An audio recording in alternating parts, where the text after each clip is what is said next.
Assalamualaikum warahmatullahi wabarakatuh. Innal hamdalillah nahmaduhu wa nasta'inuhu wa nastaghfiruh wa na'udzu billahi min shururi anfusina wa sayyiati a'malina may yahdihillahu fala mudilla lahu wa may yudlil fala hadiya lahu. Asyhadu an la ilaha illallah wahdahu la syarika lahu wa asyhadu anna Muhammadan 'abduhu wa rasuluh. Allahumma shalli wa sallim wa barik ala hadzal nabiyil karim Nabiyyina Muhammadin sallallahu alaihi wasallam wa ala alihi wa sahbihi wa man tabi'ahu ila yaumiddin. Amma ba'du. Fa ya ibadallah ittaqullah li'anna Allah ta'ala yaqulu fi kitabihil karim wa huwa asdaqul qailin ya ayyuhalladzina amanu taqullaha haqqa tuqatih wa la tamutunna illa wa antum muslimun. فإن أحسن الحديث كتاب الله وخير الهدي هدي محمد وشر الأمور محدثاتها وكل محدثات بدعة وكل بدعة ضلالة وكل ضلالة في النار. Alhamdulillah, puji syukur kita panjatkan kepada Allah Subhanahu wa taala atas limpah nikmat yang diberikan pada kita semua, nikmatul imani wal islam wa sihhatil badan, sehingga kita bisa kembali melaksanakan ibadah salat maghrib berjamaah disambung dengan halaqah sejenak dalam rangka membahas agamanya Allah Subhanahu wa taala. Salawat salam semoga terus tercurah keharibaan beliau Rasulullah sallallahu alaihi wasallam beserta seluruh keluarga beliau, sahabat, kerabat dan pengikutnya serta kita semuanya yang insyaallah istiqamah konsisten dalam menjalankan dan mengerjakan sunnah-sunnahnya hingga akhir zaman nanti. Jamaah yang dimuliakan oleh Allah Subhanahu wa taala, kita kembali akan membaca kitab Taisiril Alam Sarah Umdatil Ahkam. Ya, pada kesempatan kali ini kita menginjak pada hadis yang nomor 81. Bismillahirrahmanirrahim. Qala al-muallif rahimahullahu taala wa nafa'na bihi wa bi 'ulumihi fid dharain. Rabbana shrah lana sudurana wa yassir lana umurana wahlul 'uqdatam min alsinatina yafqahu aqwalana. Bismillahirrahmanirrahim. Al-hadisul hadi wa thamanun, hadis yang nomor 81. An Abdullah bin Umar radhiyallahu ta'ala anhuma, dari Abdullah bin Umar, semoga Allah ridha kepada beliau berdua. Anna an-nabiyya sallallahu alaihi wasallam kana yarfa'u yadayhi hatwa mankibaihi idza iftataha as-salata. Nabi itu selalu mengangkat kedua tangannya sejajar dengan kedua pundaknya tatkala beliau membuka sholat. Di awal pernah saya jelaskan meskipun sepintas bahwa perihal mengangkat tangan di dalam sholat ini para ulama berbeda pendapat prakteknya. Kenapa? Sebab hadis yang beredar pun beragam. Seperti hadis Sahih Bukhari menjelaskan bahwa Nabi ketika sholat beliau mengangkat kedua tangannya sejajar dengan pundaknya. Tapi juga ada pembandingnya dalam hadis Sahih Muslim. Rasulullah Sallallahu Alaihi Wasallam itu tatkala beliau takbir, beliau itu mengangkat kedua tangannya sehingga sejajar dengan dua telinganya. Dua hadis ini sahih. Kemudian ada juga dalam riwayat Abu Dawud yang menjelaskan bahwa Nabi Shallallahu Alaihi Wasallam ketika takbir atau beliau itu ketika sholat beliau mengangkat kedua tangannya dan sejajar dengan daun telinganya. Summa kabbaro, kemudian Nabi bertakbir. Karena beragamnya hadis inilah para ulama memiliki interpretasi yang beragam. Karena hadis-hadis ini menjelaskan tentang cara mengangkat tangannya Rasulullah. Kalau pas takbiratul ihram itu mengangkat tangan, itu sepakat ulama. Bahkan semua madhab pas takbiratul ihram mengangkat tangan, semua madhab sepakat. Di antara madhab 4 sepakat mengangkat tangan pada saat takbiratul ihram. Cuman bagaimana kaifiatnya itu yang kemudian para ulama berbeda pendapat. Al-Imam An-Nawawi beliau mengatakan bahwa dua hadis ini harus dikompromikan, harus dijamak, harus diberlakukan bareng. Caranya bagaimana? Yang pertama, yang sejajar dengan pundak adalah lengan atas dan pergelangan tangan. Yang sejajar dengan telinga adalah jari-jari tangan. Maka ketika takbir dalam kitab-kitab fikih Syafi'i, Allahu Akbar, jempolnya di bawah telinga, tangannya ini, jari-jarinya di bawah, di samping telinga, dan tangannya ini sejajar dengan pundak. Itu yang dipilih oleh Al-Imam An-Nawawi. Tapi ada juga yang mengatakan bahwa yang dimaksud sejajar dengan pundak ya tangannya. Kalau tangannya begini, berarti yang sejajar dengan pundak telapak tangan, bukan tangannya. Tapi ada yang mempraktekkan begitu.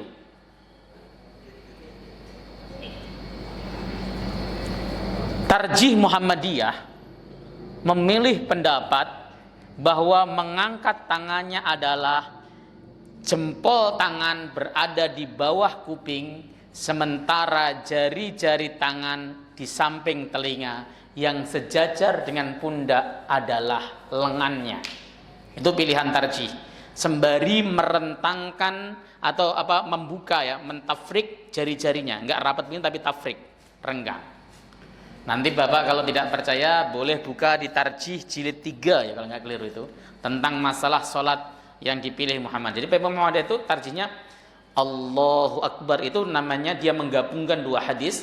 Yang pertama adalah hadis yang menjelaskan bahwa Rasulullah ketika bertakbir mengangkat kedua tangannya sejajar dengan pundak. Kemudian beliau juga dalam hadis lain mengangkat tangannya sejajar dengan daun telinga. Itu yang dipilih tarjih. Jadi Allahu Akbar. Tampaknya tarjih Muhammadiyah mengikuti pendapat mayoritas ulama. Karena jumhur ulama ketika mengangkat takbir seperti itu. Apakah kalau kemudian orang takbir Allahu Akbar boleh? Boleh, tidak masalah. Bahkan orang Muhammadiyah pun boleh. Jadi kalau ada orang Muhammadiyah takbirnya Allahu Akbar, bukan lantas keluar dari Muhammadiyah karena menyelisih tarjih. Tidak. Lebay itu malah. Saya berulang kali mengatakan justru yang menyelisih tarjih beneran adalah orang Muhammadiyah yang masih merokok. Itu menyelisih tarjih. Kenapa? Karena fatwa tarjih rokok itu haram. Ya, yang menyelisih berarti haram gitu kan. Tapi kan kalau persoalan-persoalan hanya masalah afdol mana yang dipilih, ya enggak apa-apa. Contoh di dalam tarjih itu dijelaskan ini supaya antum paham. Ternyata Muhammadiyah itu luwes. Di dalam tarjih dikatakan bahwa yang utama, afdol dan sunnah itu di dalam buku tarjih 3 itu. Yang utama dan yang sunnah itu ketika sholat suruh membaca surat dengan sempurna. Itu pilihan tarjih. Jadi yang utama dan yang afdol dan sunnah itu adalah membaca surat secara sempurna. Tapi jika mau membaca surat panjang dengan cara dipotong-potong, iya tidak apa-apa. Ya kalau kemudian ada yang memilih pendapat yang utama, ya tidak masalah. Ada yang milih pengen membaca yang panjang, ya tidak masalah juga. Itu luwesnya tarjih aslinya. Yang bikin kaku itu orang awam tidak tahu tarjih, sok sebagai orang yang paling ngerti tarjih. Ini serius. Bahkan kemarin waktu pertemuan itu yang saya jelaskan juga secara singkat-singkat lah gitu. Di Muhammadiyah, putusan tarjihnya mengemukakan makmum itu wajib membaca Fatihah terus-terusan meskipun imamnya jahar. Itu putusan tarjih, itu yang dipilih oleh Muhammadiyah dan itu pendapat mayoritas ulama. Ya, ditarjih dengan menggunakan argumentasi yang menurut saya sangat bagus sekali. Di akhirnya dikuatkan bahwa ketika imam sedang baca surat, maka makmum tetap wajib membaca Fatihah. Itu yang dipilih tarjih. Tapi faktanya kan banyak orang-orang Muhammadiyah yang nggak baca. Ketika imam sudah baca jahar, apakah dia kemudian lepas dari Muhammadiyah? Ya enggak. Tarjih itu hanya mengunggulkan pendapat. Itu saya pengen supaya antum itu luas gitu loh, dalam menyikapi sesuatu itu luas, nggak kemudian kaku. Ini saya bandingkan dengan tarjih, itu kenapa? Ya supaya antum tahulah jiwa apa itu namanya, bahwa di dalam beragama, di dalam apalagi urusannya fikih ibadah itu banyak ikhtilafnya, banyak perbedaan para ulama. Ya, kalau kita pegang satu hadis Sahih Bukhari saja yang menjelaskan bahwa ketika Nabi mengangkat tangan sejajar dengan pundak, maka akan menyalahkan orang yang takbirnya sejajar dengan telinga. Allahu Akbar. Itu bukan sunnah. Laisa min sunnati Nabi sallallahu alaihi wasallam. Bukan termasuk sunnah. Lah repot nanti. Padahal di dalam hadis dituangkan ada. Prakteknya oleh para ulama termasuk Imam An-Nawawi adalah dengan meletak tangannya itu direntangkan dihadapkan ke kiblat, jari-jarinya dibuka, kemudian jempolnya itu di bawah telinga, sementara yang sejajar dengan daun telinga adalah jari-jarinya, sementara yang sejajar dengan pundak adalah lengannya. Itu apa namanya, hasil kajian dengan ilmu usul fikih. Lah kalau antum bilang lah nggak perlu usul fikih, yang penting langsung hadis, ya bingung antum. Cara menjamak kalau kemudian ada hadis yang tabrakan bagaimana? Nggak bisa, bingung, tetap pusing di kepala. Harus perlu usul fikih. Orang yang kemudian nggak paham usul fikih itu, pokoknya kalau nggak ada dalil muayyan, dalil yang letterlek itu tidak boleh diamalkan. Nah itu adalah orang yang nggak paham tentang usul fikih. Oke, jadi Nabi ketika buka sholat, beliau takbir mengangkat tangannya sejajar dengan pundaknya. Prakteknya tadi para ulama beragam, sudah saya jelaskan. Wa idza kabbara lirruku'i, dan tatkala beliau takbir untuk ruku. Jadi mengangkat tangan pertama pada saat takbiratul ihram, Allahu Akbar. Mengangkat tangan kedua adalah ketika ruku. Allahu Akbar. Setelah baca surat mau ruku, Allahu Akbar, diangkat tangannya lagi. Ya, diangkat tangannya lagi. Jangan males. Karena kan kita pengen sholat kita sesuai dengan Nabi Shallallahu Alaihi Wasallam. Sholat kita itu ibadah, maka seluruh tubuh kita itu harus ibadah. Jadi jangan malas kan? Allah, ada yang malas gitu. Jangan, meskipun sunnah. Kan kita pengen seluruh tubuh kita itu ibadah kepada Allah Subhanahu Wa Taala. Nah, wa idza rafa'a ra'sahu minar ruku'i rafa'ahu makadzalik, dan tatkala dia mengangkat kepalanya dari ruku, artinya mau i'tidal, beliau pun mengangkat kedua tangannya sejajar dengan pundak. Sami Allahu liman hamidah, sejajar lagi, diangkat lagi. Sama posisinya. Ya. Wa qala, dan Nabi berkata, Sami Allahu liman hamidah Rabbana walakal hamd. Pada saat Sami Allahu liman hamidah Rabbana walakal hamd, saya kemarin ditanya, terus posisi tangan di mana? Apakah bersedekap ataukah lepas? Ya, para ulama berbeda pendapat di dalam memahami ini. Jumhur mengatakan lepas. Sebab hadis-hadis yang menjelaskan i'tidalnya Nabi Shallallahu Alaihi Wasallam tidak ditemukan perintah untuk menetapkan tangan tangan kanan di atas tangan kiri dengan bersedekap, tidak ada, kecuali hadis riwayat Imam At-Tirmidzi yang menjelaskan Nabi Shallallahu Alaihi Wasallam ketika i'tidal, ya, saya melihat, ya, wa inni ra'aitun nabiyya sallallahu alaihi wasallam mumsikan, ya begitu kan, memegang tangan kiri al-yusra, ya. Jadi saya melihat Nabi sallallahu alaihi wasallam melihat beliau memegang tangan kanannya, tangan kirinya dengan tangan kanan. Kata wa inni ra'aitun nabiyya sallallahu alaihi wasallam ini dipahami oleh ulama yang mengatakan sunnahnya harus los. Sami Allahu liman hamidah, los begitu. Kan redaksinya waro'aitu, aku melihat. Yang dilihat itu adalah pelaksanaan berdirinya Nabi di awal, bukan pada saat i'tidal. Itu dipahami seperti itu. Tapi karena itu ikhtilaf, ulama yang gak nerimanya, loh jelas kok Nabi itu i'tidal, setelah itu aku melihat, dan aku melihat Nabi SAW memegang tangan kanannya, tangan kirinya dengan tangan kanan. Akhirnya kemudian dalam kitab-kitab fikih seperti Al-Imam Al-Ubadi mengatakan kalau i'tidal kembali sedekap. Tapi kalau jumhur ulama ketika i'tidal los. Dan ini yang kemudian ditarjih oleh Muhammadiyah. Ya, milih yang kemudian los. Tapi kalau ada yang begini, ya enggak apa-apa. Selagi masih berpegang kepada dalil itu enggak masalah. Jadi jangan pernah mengangkangi kebenaran berada pada pihak kita, sementara yang lain itu keliru. Kemarin saya ngaji di sebuah masjid. Saya ditanya, Ustadz, kenapa sih kita pecah, bahkan termasuk di masjid juga itu kita masih berselisih? Ya karena kita mengangkangi kebenaran kita itu seakan-akan yang benar itu saya, yang lain salah. Nah, ketika kemudian kita sholat, kita merasa saya yang paling benar, yang lain salah, itu pulang pasti nggak mau teguran. Kenapa? Karena menganggap bahwa yang dipraktekkan itu keliru. Padahal tidak keliru. Yang salah atau yang dia pahami terlalu sempit. Padahal Islam itu sangat luas. Dalil dan argumentasinya ada. Itu.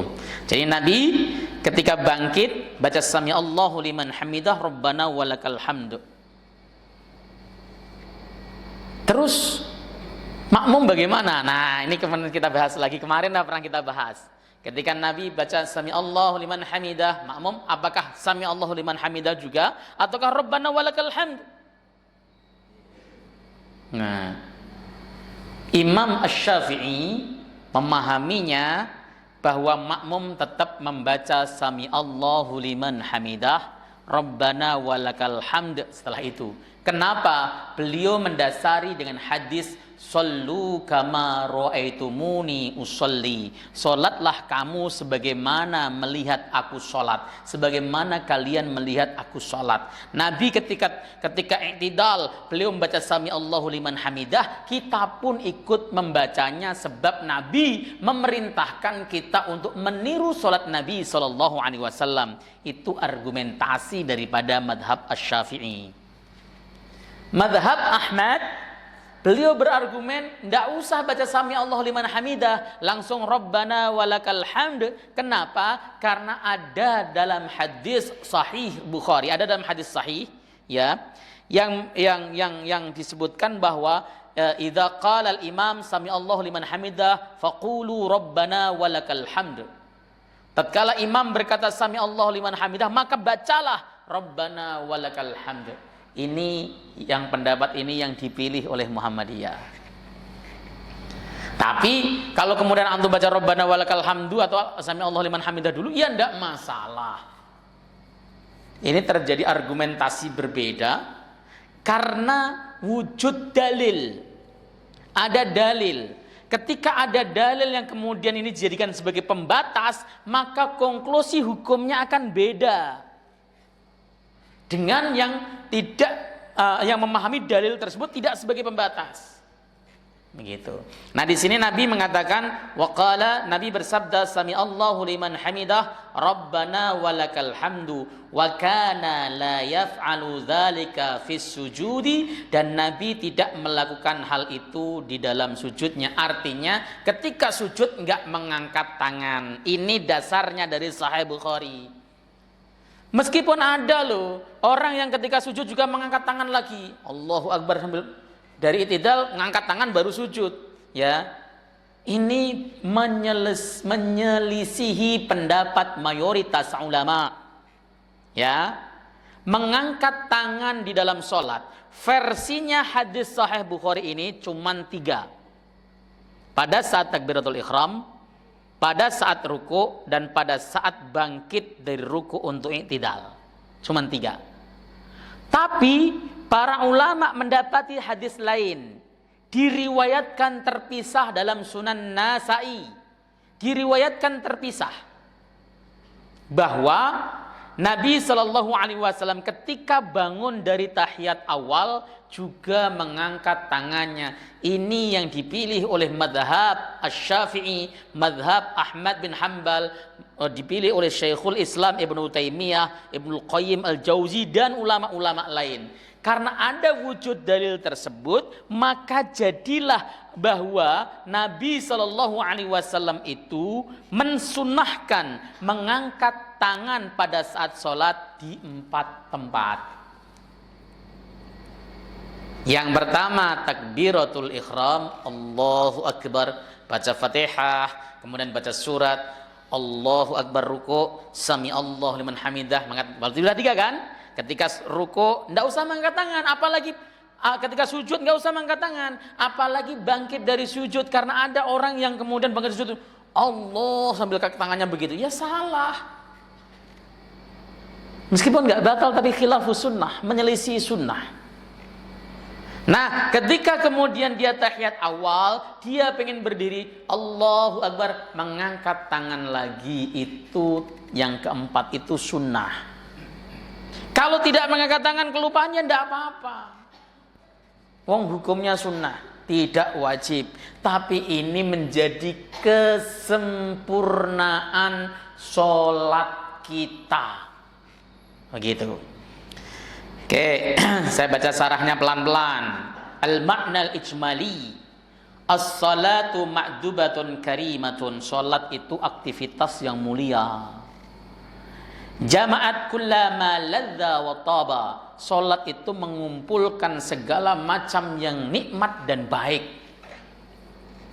Kalau kita baca-baca buku, konon istirahat pada yang terbaik adalah ketika sedekap, begitu posisinya. Peredaran ini kata-kata buku. Saya karena tidak menyelidiki langsung begitu, maka saya bilang ini versi buku yang orang kalau istirahat itu nikmat. Betul, makanya kalau sholat itu kok bacaan imamnya kepanjangan itu ngantuk. Kenapa? Karena nikmat. Sama. Yang kedua, kata buku juga, orang ketika sujud itu ada saraf di dalam otak kita itu yang dia harus teraliri darah, tetapi tidak boleh terus-terusan teraliri darah. Dia teraliri darah pada momen-momen tertentu atau pada beberapa waktu. Kalau teraliri darah terus jelek, kalau tidak teraliri darah juga jelek. Pada saat sujud, sujudnya agak lama, darah akan mengalir ke saraf tersebut.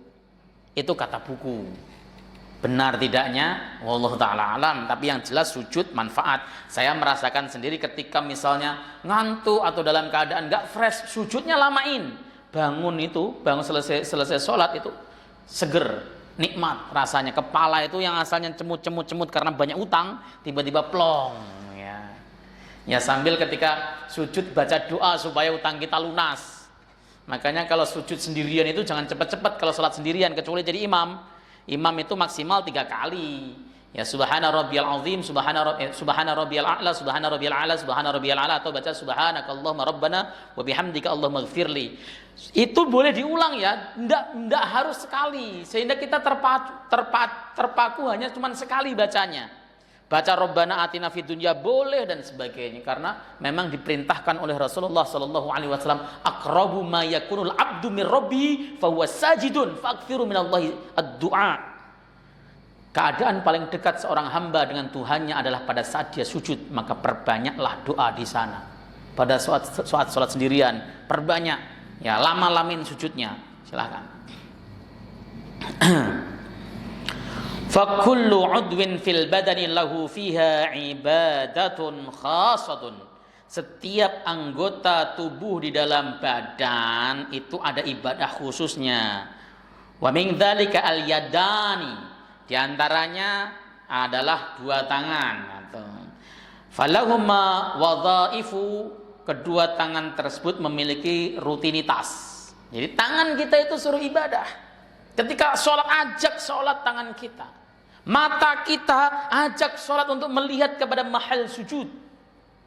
Jangan jelalatan, jangan merem, kecuali ada sesuatu yang bisa memalingkan kepada kekhusyuan. Misalnya sajadahnya pakai koran, korannya berita artis misalnya, ada foto Tamara misalnya kan gitu kan. Itu pasti nggak khusyuk antum, merem. Kalau kayak gitu kondisi merem itu dianjurkan. Ya, jangan malah baca, imamnya baca surat, kita baca koran gitu kan. Jangan sampai seperti itu. Ini.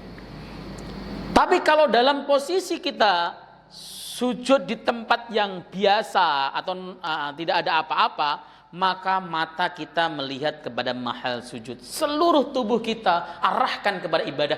Bahkan kaki kita, jari-jari kita disunahkan untuk dihadapkan ke kiblat. Kenapa? Suruh ibadah. Kan ada, ya tidak apa-apa sih, nggak batal. Orang sholat itu yang kakinya celengkreh kanan, celengkreh kiri begitu kan. Artinya suka-suka dialah, kakinya menghadap kemana saja nggak masalah. Yang penting badannya menghadap kiblat. Betul, sah sholatnya. Tetapi tidak sempurna. Kenapa? Karena yang betul adalah jari-jarinya itu juga turut menghadap kiblat untuk ibadah. Sama tadi, ketika kita takbiratul ihram, kenapa suruh menghadap kiblat? Suruh ibadah, ajak ibadah. Pada saat kita sujud, meletakkan tangan, arahkan semua ke kiblat, diajak ibadah. Meskipun ada yang sholatnya tuh begini tangannya, ya, arahkan untuk ibadah. Jari-jari kaki ketika kita sujud menekan bumi, itu sunnahnya adalah menghadap ke kiblat juga. Meskipun saya lihat kadang-kadang sudah ada yang celengkreh kanan, celengkreh kiri dan sebagainya. Tapi yang betul adalah ajak dia untuk ibadah. Itu sempurnanya sholat. Karena masing-masing anggota tubuh punya wazifah, punya rutinitas yang harus dilakukan. Ini sholat itu memang suatu hal yang nikmat. Coba dihayati satu persatu. Kita itu nggak pernah merasakan kenikmatan sholat itu apa. Hatinya protes mulu, imam kepanjangan protes, imam kependekan protes. Allahumma berwadulin, imamnya baca amma ya Allah, panjang, protes, gak nikmat pasti. Dinikmati saja, panjang ya dinikmati, pendek ya dinikmati insyaallah. Wa minha raf'uhuma inda takbiratul ihram zinatan lis-salati. Di antaranya adalah mengangkat kedua tangan pada saat takbiratul ihram sebagai penghias di dalam salat. Wa isaratan ila dukhuli ala Allah, dan sebagai isarah bahwa kita masuk di haribaan Allah Subhanahu wa taala. Allah di samping zinah itu juga isarah bahwa kita akan masuk ke hadirat Allah Subhanahu wa taala. Kita lepaskan semuanya, kita buang semuanya, kita ikatkan, kita lepaskan jerat-jerat nafsu, syahwat dan sebagainya, tertuju kepada Allah Subhanahu wa taala. Ketika takbiratul ihram Allahu Akbar, itu kita sudah memasrahkan hidup kita kepada Allah Subhanahu wa taala. Ya, begitu orang sholat. Bahkan seandainya ya, misalnya contoh ada nyamuk gigit, ya udah nggak masalah. Kita sudah serahkan hidup kita sama Allah Subhanahu wa taala. Begitu, jangan kok nyamuk gitu, aduh nyamuk banget. Ya, sholatnya akhirnya nggak khusyuk ngurusin, mikirin nyamuk mulu. Seperti itu. Wa raf'a hijabil ghaflati. Sebentar. Ya betul. Dan menghilangkan hijab atau penghalang kealpaan, ya, kelalaian. Jadi ketika kita Allahu Akbar harus khusyuk. Harus. Al-Imam Al-Ghazali mengatakan orang awam ketika sholat itu minimal pada saat takbiratul ihram dia khusyuk. Ketika Allah betul-betul khusyuk, itu minimal. Ya, itu khusyuknya orang awam minimal begitu. Setelah itu Fatihahnya kemana-mana, ingat balik lagi ke sholat. Kalau ingat, kalau enggak ya minimal sudah takbiratul ihram tadi khusyuk. Maka hilangkan segala macam kealpaan, kelalaian. Bainal musalli wa bainar rabbih, di antara musalli dan Tuhannya. Wa yakunu raf'uhuma ila maqabili mankibaih, dan mengangkatnya itu sejajar dengan pundaknya. Tadi masalah sejajar itu apa yang disejajarkan? Karena yadeh itu tangan itu dari sini ke sini. Kalau Anda mengangkat begini, ini telapak tangan, bagian dari tangan benar. Kalau begini, lah ini juga lengan bawah, ini juga bagian daripada tangan. Tidak ada yang salah, benar semuanya. Wong sudah ngangkat tangan udah bagus. Ya, yang nggak benar itu mengklaim bahwa dia pengamal hadis sahih yang akrab ila salati Rasulullah sallallahu alaihi wasallam, sementara yang lain tidak, itu yang bermasalah.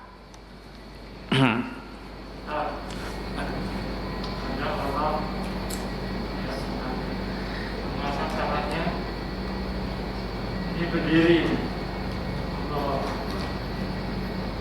Ya. Ya. Mengangkat tangannya sudah itu dapat sepakat ulama atas disyariatkannya disyariatkannya mengangkat kedua tangan pada saat takbiratul ihram. Ini sepakat, tidak ada khilaf. Kenapa? Karena hadisnya mutawatir. Ya, sampai hadis tentang mengangkat tangan di dalam takbiratul ihram itu diriwayatkan oleh 50 sahabat. Itu sudah cukup. Mutawatir itu cukup 10. Ini sudah 50 sahabatnya meriwayatkan. Di antara mereka ada 10 sahabat yang diberikan kabar gembira bahwa mereka akan masuk surga. Siapa mereka itu? Abu Bakar, Umar, Utsman, Ali, kemudian Talhah bin Ubaidillah, Sa'ad bin Abi Waqqas, Abu Ubaidah Al-Jarrah. Terus siapa lagi? Zubair bin Awam. Terus siapa lagi? Ya, pokoknya banyak, dihitung sendirilah itu. Ya, 10 orang. Ya. Kalau pas lagi di motor tuh kadang ngitungnya pas. Kalau ini ngitungnya agak sedikit susah. Grogi lihat antum semuanya nih. Ya, itu sahabat Nabi yang diberikan, itu meriwayatkan hadis bahwa mengangkat tangan pada saat takbiratul ihram itu disyariatkan, masyru'. Imam Malik itu kan ulama yang berpendapat bahwa sholat itu yang ngangkat tangannya cuma takbiratul ihram doang, selebihnya nggak ngangkat tangan. Imam Malik itu mazhab Malik.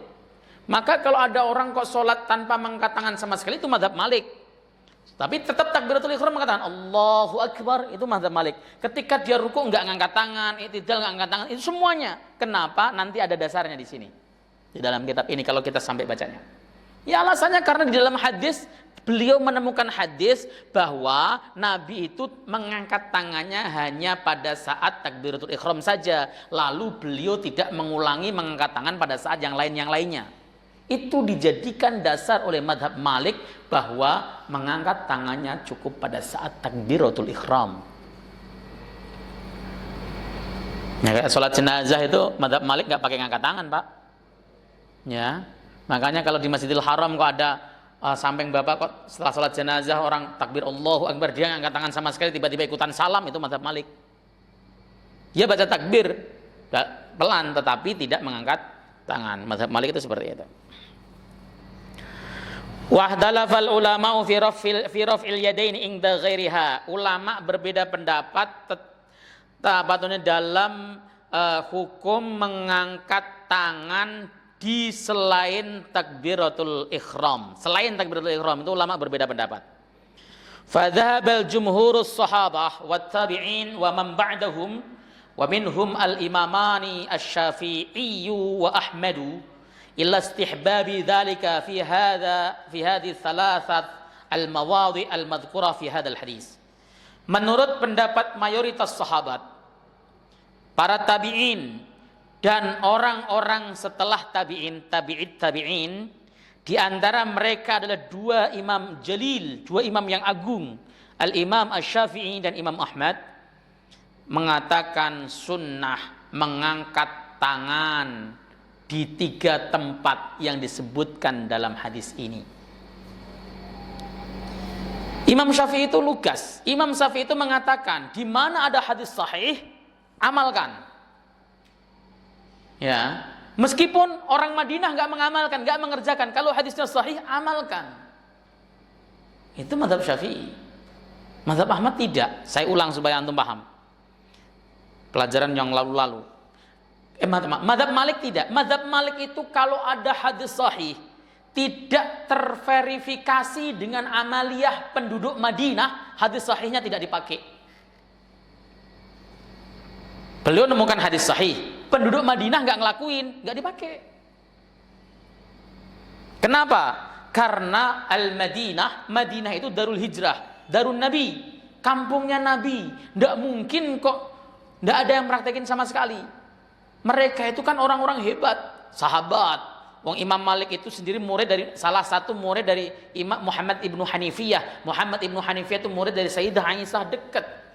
Imam Malik itu murid daripada Imam Nafi'. Imam Nafi' itu muridnya Ibnu Umar, dekat.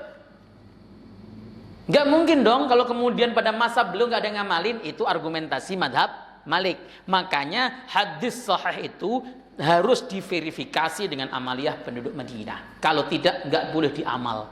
Muncul Imam Asy-Syafi'i, beliau mengatakan semua hadis sahih yang jelas sahihnya meskipun tidak dilakukan oleh penduduk Madinah harus diamalkan, harus diterima. Makanya dengan argumentasi semacam itulah Imam Asy-Syafi'i dikenal dengan sebutan Nasirus Sunnah, penolong sunnah. Itu ada di dalam kitab Tashrih fil Islam, ya. Jadi gelarnya Imam Syafi'i itu Nasirus Sunnah, penolong sunnah, gara-gara beliau membela hadis sahih harus diamalkan meskipun tidak terverifikasi dengan amaliyah penduduk Madinah.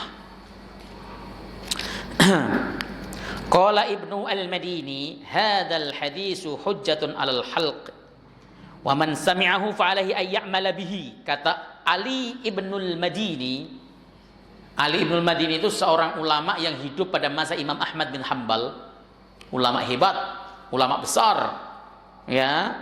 Beliau adalah guru daripada Imam Bukhari dan Imam Muslim bin Hajjaj. Tapi Imam Muslim tidak meriwayatkan satupun hadis dari Ali Al-Madini dalam Sahih Muslimnya, tidak ada. Padahal gurunya. Kenapa? Karena Ali Al-Madini pernah berkata, Quran itu makhluk. Imam Muslim meskipun beliau sudah mendengarkan penjelasan dari Imam Ahmad bin Hanbal bahwa Imam Ali Al-Madini itu berkata demikian karena takut terhadap kekejaman khalifah pada masa itu yang Mu'tazilah. Beliau akhirnya taqiyah, pura-pura mengakui atau seakidah dengan khalifah, tujuannya supaya dia tidak dipenjara, anak-anaknya tidak dipenjara, tidak disiksa. Ya, sangat terkenal sekali. Saya baca dalam bukunya Syekh Muhsin Al-Abad, Abdul Muhsin Al-Abad. Beliau mengatakan Imam Ali Al-Madini itu pernah berkata kepada Imam Ahmad tentang alasannya mengatakan Quran itu makhluk. Dan itu mestinya clear, boleh dong. Daripada kita disiksa, kita kemudian pura-pura mungkin boleh, syariat memperbolehkan. Makanya Imam Ahmad mentoleransi.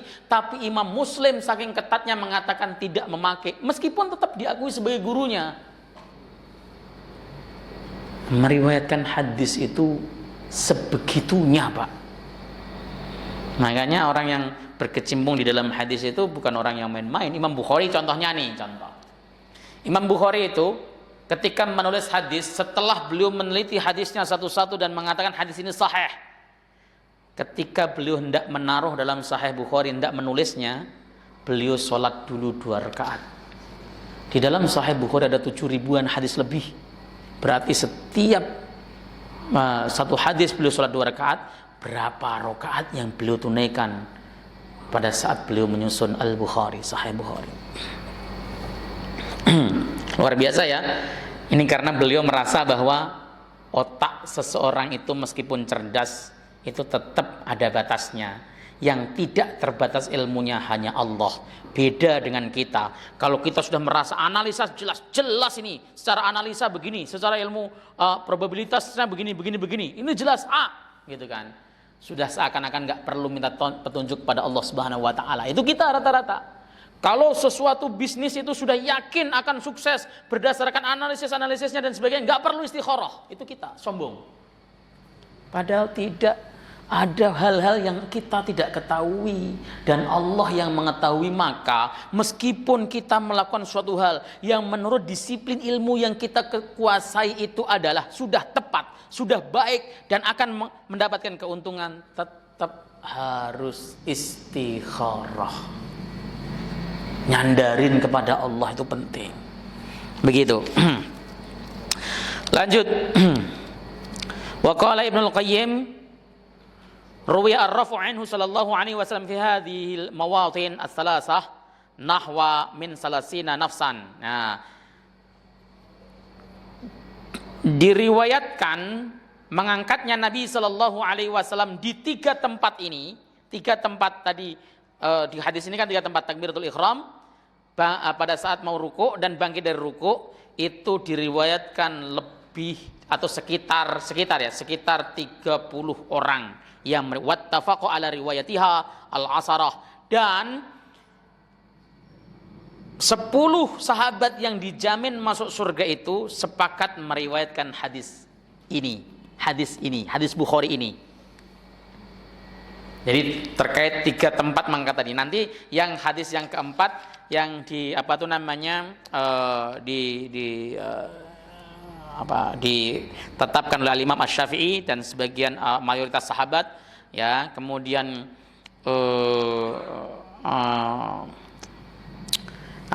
Imam Ahmad juga, Imam Majduddin Ibnu Taimiyah dan Taqiyuddin Ibnu Taimiyah juga mengatakan memilih ini, termasuk Syekh Abdurrahman As-Sa'di, guru daripada Syekh Muhammad bin Shalih Al-Utsaimin, juga termasuk meriwayatkan hadis ini, yaitu idza qama min at-tasyahhudil awal fi sholati dzati tasyahhudain, yaitu tatkala seseorang bangkit dari tasyahud awal bagi salat yang memiliki 2 tasyahud, berdasarkan hadis sahih Bukhari dari Ibnu Umar anan Nabiyya sallallahu alaihi wasallam kana yaf'aluh, Nabi melakukan itu, dari Abdullah bin Umar, hadisnya sahih.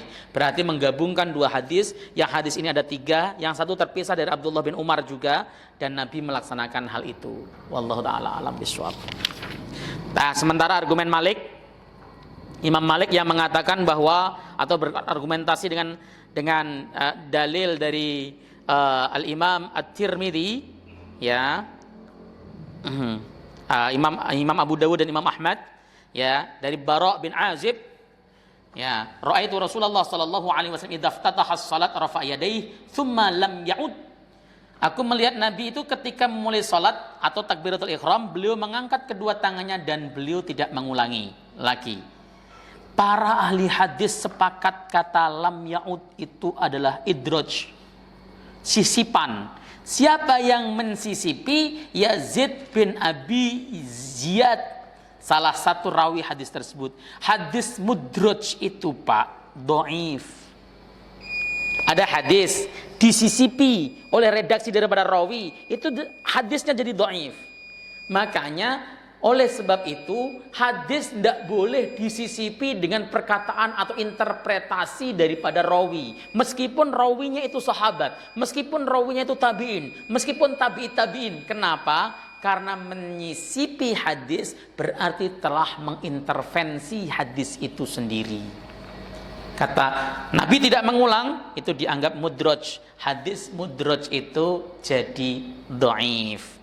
Jadi idrajnya nggak dipakai akhirnya. Tetap berlaku bahwa sunnah melaksanakan mengangkat tangan itu di 4 tempat yang disebutkan oleh mayoritas ulama. Wallahu ta'ala a'lam bishawab. Silakan. Boleh. Mau. Makmum masbuk setelah salam.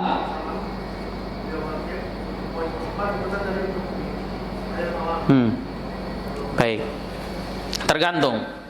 Kalau masbuknya ini ketika imam salam, dia di posisi rakaat kedua, maka dia tetap dianjurkan mengangkat tangannya. Misalnya contoh, dia masuk sudah imam sudah dapat 2 rakaat, ya masuk.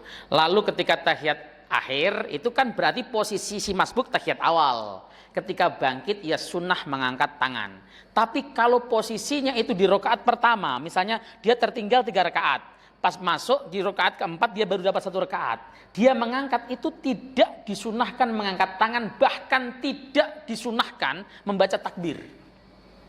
Kenapa? Ya, dari berdirinya langsung berdiri. Kenapa? Karena duduk itu tadi bukan duduknya dia aslinya. Dia ittiba kepada imam, duduknya itu karena ittiba kepada imam.